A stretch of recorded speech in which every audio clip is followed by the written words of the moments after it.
On va filer à Londres, retrouver notre ami Loïc Delamornay, tout simplement pour aborder cette actualité politique que tous les observateurs surveillent de très près. Oui, parce qu'une semaine après son grand discours très attendu, et notamment sur le Brexit, le parcours politique de la Première ministre Theresa May ressemble plutôt à un chemin de croix. Et Loïc, bonjour, on pourrait même dire qu'elle est au pied du calvaire.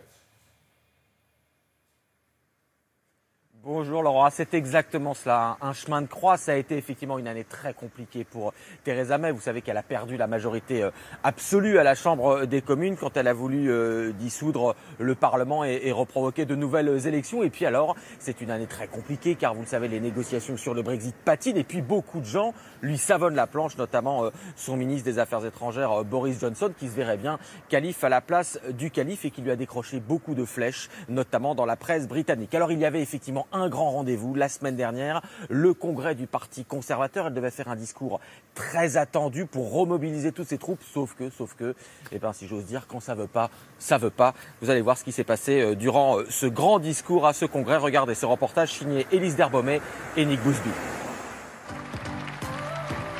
C'était le discours qui devait redonner l'espoir à un parti divisé. Mais pour Theresa May, ce jour-là, rien ne s'est passé comme prévu. Premier couac, quelques minutes après sa prise de parole, un comédien parvient à s'approcher de la Première ministre et lui tend une lettre de licenciement. Elle est signée Boris Johnson, son ministre des Affaires étrangères, qui se verrait bien un calife à la place du calife. C'est Boris qui m'a demandé. Boris, s'il te plaît, dis-le que ça vient de toi.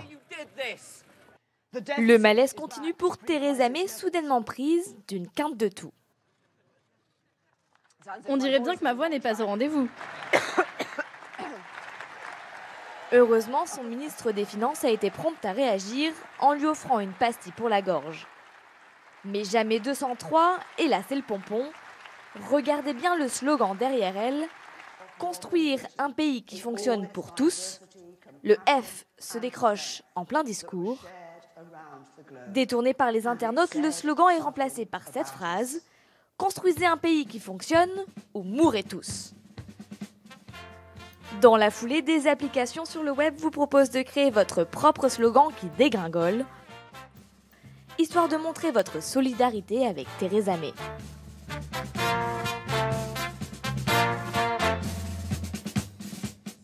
Ouais, Loïc, si les conservateurs, finalement, ou encore toutes ces circonstances politiques évoquées, ont raison de Theresa May, qui pourrait la remplacer? Le fameux Boris?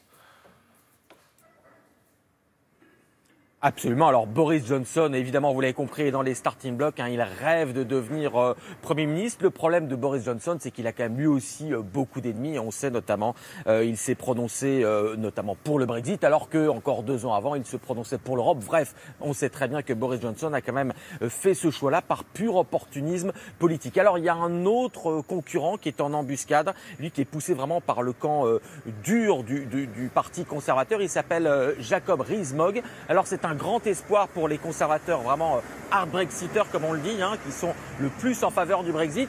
Ils ont tenté de le mettre sur le devant de la scène, sauf que c'est quelqu'un qui a des positions effectivement tellement conservatrices qu'on l'appelle l'homme du XVIIIe siècle. Alors ils l'ont essayé en le poussant à faire notamment une première interview pour voir s'il aurait un poste, s'il aurait un prestige de Premier ministrable. Il a commencé par dire que lui, il était contre l'avortement, même en cas de viol, par exemple, pour une femme. Donc tout de suite, évidemment, ici, eh bien, ça a fait grand bruit. Bref, ce sont des positions pas tout à fait compatibles avec le XXIe siècle et encore moins avec le doigté que nécessite le Brexit dans les mois et les années qui viennent.